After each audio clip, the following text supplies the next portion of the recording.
비엔나의 웅장한 링슈트라세를 보면요. 정말 꿈과 영원에 대한 열망으로 지어졌다는 게 느껴집니다. 그런데 말이죠. 이 화려한 외관 뒤에는 부와 비극, 그리고 지금은 거의 잊혀진 이름들의 이야기가 숨어 있습니다.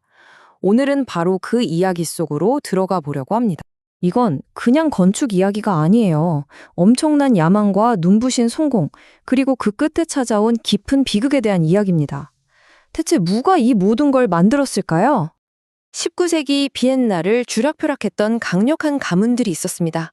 막대한 부와 아낌없는 자선으로 도시의 얼굴을 바꾼 사람들이죠. 그들의 화려한 시작부터 믿을 수 없을 만큼 극적이었던 몰락까지 그 이야기를 한번 따라가 보시죠. 자, 그럼 이 사람들이 대체 누구였는지부터 알아봐야겠죠. 이들은 대대로 내려오는 그런 귀족 가문이 아니었어요.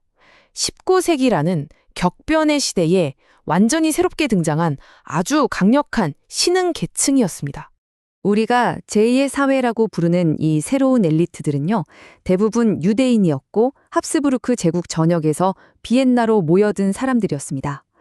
이들은 자신들의 자본으로 철도나 중공업 같은 당시의 첨단 산업을 이끌면서 어마어마한 부를 쌓아 올렸죠. 그러니까 당시 비엔나에는 두 개의 사회가 있었던 셈입니다. 옛날부터 있던 제1의 사회, 즉 귀족들이 보기엔 이 신흥 부자들이 눈엣 가시였던 거죠. 반대로 가난한 노동자 계층이 보기엔 이들은 그냥 다른 세상 사람들이었고요.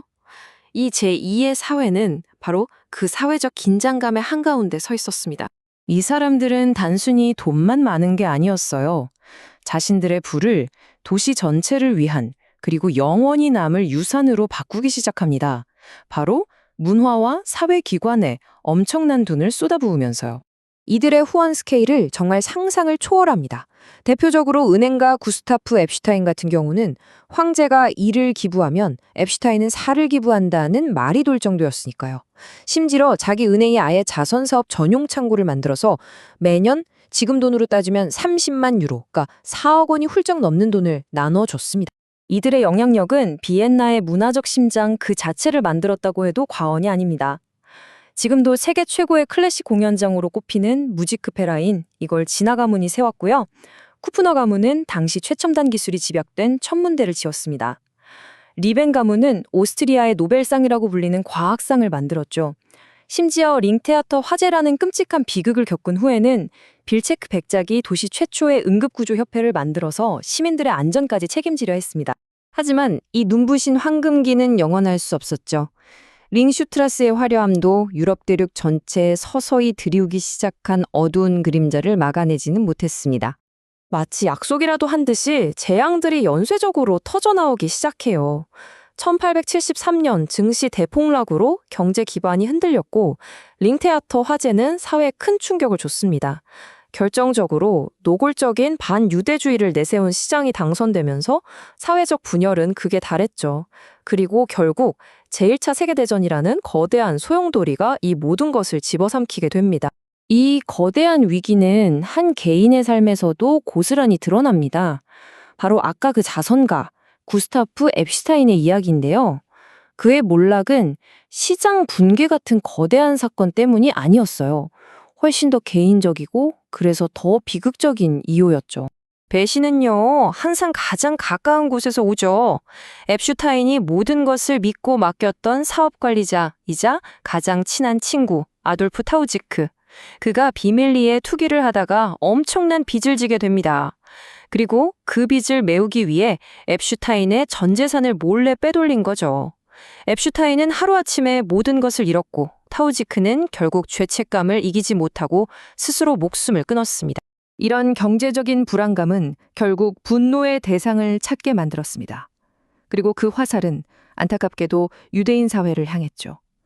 정치인들은 유대인들을 자본주의의 탐욕, 추기의 원흉으로 지목하면서 이들을 손쉬운 희생양으로 삼았습니다. 한때 도시의 위대한 후원자였던 이들이 순식간에 공공의 적으로 몰린 겁니다. 자, 그렇다면 결국 이 가문들의 운명은 어떻게 됐을까요? 여기서 아주 비극적인 아이러니가 드러납니다. 보시면 이들의 개인적인 운명은 정말 엇갈렸습니다. 진화 가문처럼 그냥 역사 속으로 조용히 사라지기도 했고, 토데스코 가문처럼 끔찍한 인플레이션으로 평생 모은 재산을 전부 잃기도 했죠. 그런데 정말 아이러니한 건 정작 그들이 남긴 이 건축물들, 이 유산들은 오늘날까지도 비엔나의 심장으로 가장 빛나는 보석으로 남아있다는 겁니다. 앱슈타인은 모든 것을 잃었지만 제2의 사회 친구들이 끝까지 그를 도와서 마지막은 존엄을 지키며 살 수 있었다고 해요. 그들만의 끈끈한 연대가 있었던 거죠. 하지만 그의 왕조는, 그리고 그와 같았던 수많은 가문들의 시대는 그렇게 막을 내렸습니다.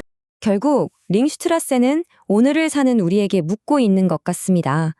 진정으로 남는 유산이란 과연 무엇일까요? 한 개인이, 한 세대가 쌓아 올린 막대한 부일까요?